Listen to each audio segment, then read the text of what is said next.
Bonjour. Voyons ensemble comment trouver la posture assise qui vous correspond le mieux pour le pranayama et les états de méditation. Patanjali, dans ses Yoga Sutras, décrit l'assise en 3 aphorismes seulement, stipulant que l'assise est parfaite quand il n'y a plus de sensation d'effort pour la maintenir. Qu'elle se doit d'être maintenue entre fermeté et douceur, entre stabilité et confort, autant mentalement que physiquement, afin de ne plus être assailli par les dilemmes et conflits propres à la dualité du monde, ce qui fait référence aux 3 qualités que l'on retrouve dans tout ce qui existe: Rajas, Tamas et Sattva. En l'occurrence ici, Rajas correspond à une assise trop rigide, ce qui freinerait les mouvements respiratoires, à une attitude mentale trop attachée à la technique, trop bon élève, dans la recherche de la performance, trop intense. Tamas correspond à une assise lourde, où le bassin et les épaules s'affaissent, à une attitude mentale engourdie, menant à une forme d'endormissement, de somnolence, bien loin de la concentration requise.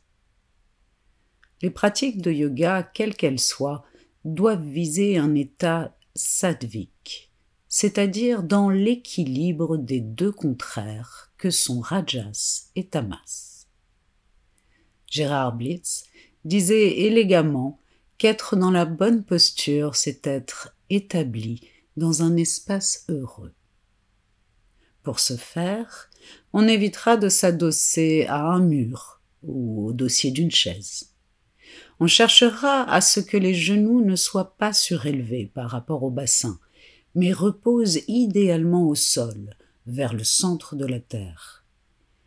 Que les plantes de pied comme les paumes de main soient dirigées vers le ciel. Que les omoplates soient maintenus, notamment par les muscles rhomboïdes, pour le maintien du haut de la colonne vertébrale, tout en sachant détendre les épaules sans qu'elles ne s'écroulent. Que le bassin soit stable, assis sur les ischions et non le coccyx, pour le maintien du bas de la colonne.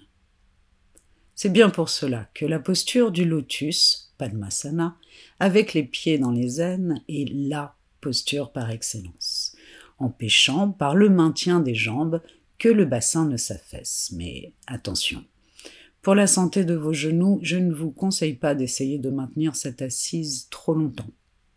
Le mieux étant, si elle vous est accessible, d'augmenter très progressivement le temps que vous passez dedans. Mais revenons largement en arrière et voyons étape par étape les assises possibles. Si vous manquez de flexibilité dans les hanches et les genoux, il est possible de s'asseoir en tailleur, dans la posture de Sukhasana, en s'asseyant sur une brique, un coussin, ou les 2 si nécessaire, et en offrant un support à vos genoux, à l'aide de briques par exemple. Plus simple et peut-être plus confortable encore à mes yeux, d'autant plus si vous avez des problèmes de plier du genou, est la posture de Vajrasana, en étant assis sur un ou plusieurs coussins ou bolsters. La hauteur dépendant de votre confort, ne pas hésiter à en mettre beaucoup. La finalité de cette posture étant d'être assis sur les talons, cuisses serrées.